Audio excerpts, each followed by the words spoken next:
헌법재판소가 윤석열 대통령 탄핵 사건을 두고 역대 최장기간 수기를 이어가고 있습니다. 이르면 이번 주 후반 선고가 나올 수 있다는 전망도 나오고 있는데요. 자세한 내용 취재기자 연결해 알아보겠습니다. 이경국 기자. 네, 헌법재판소에 나와 있습니다. 네, 아직 선고 일자가 나오지 않고 있는데요. 일단 재판관들은 오늘도 평일을 이어갈 것으로 보이죠. 네, 재판관들은 주말과 휴일 각자 자료를 검토한 것으로 전해졌습니다. 아직도 선고기일 통지는 이루어지지 않은 만큼 오늘도 재판관들은 평소처럼 평일을 계속 이어갈 것으로 전망이 됩니다. 여기에 내일은 박성재 법무부 장관 탄핵 사건 변론기일이 잡혀 있습니다. 결국 이번 주에 선고가 만약 나온다면 그간 변론기일이 진행되어 온 목요일이나 또는 역대 대통령 탄핵 사건 선고가 내려졌던 금요일에 선고가 나올 가능성이 있습니다. 이번 주가 윤 대통령 운명을 가를 한 주가 될 수 있다는 전망이 나오는 가운데 대통령 측 대리인단은 윤 대통령이 현재 선고가 있기 전에는 별도의 입장을 낼 계획은 없다고 설명했습니다. 네, 헌재가 역대 대통령 탄핵 사건 중에 가장 긴 시간 논의를 이어가고 있는데 그 이유는 어떤 것들이 있을까요?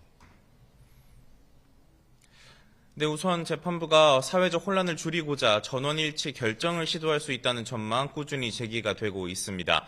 또 윤 대통령 측이 탄핵 심판 과정에서 국회 측의 내란죄 소추 사유 철회나 수사기관 조서의 증거 능력 인정 등을 두고 문제를 제기했던 만큼 절차적인 논란을 없애기 위해서 평의가 길어지고 있다는 분석도 있습니다. 결국 여러 가능성들을 고려해보면 윤 대통령 사건 선고가 이번 주를 넘길 수 있다는 전망, 넘길 수 있다는 가능성도 배제할 수 없다는 상황입니다.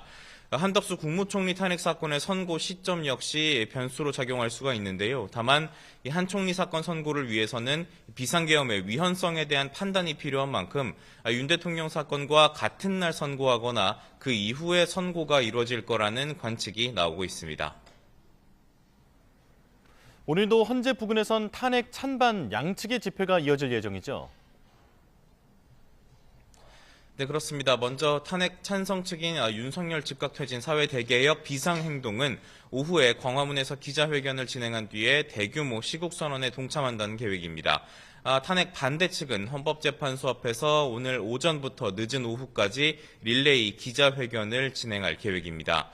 오늘도 헌재 부근에서는 경찰의 엄격한 통행 통제가 이루어지고 있습니다. 그리고 헌재 부근에 있는 지하철역 안국역에는 대통령 탄핵 심판 선고 당일 상황이 안정될 때까지 역사를 폐쇄할 예정이라는 공고문도 붙었습니다.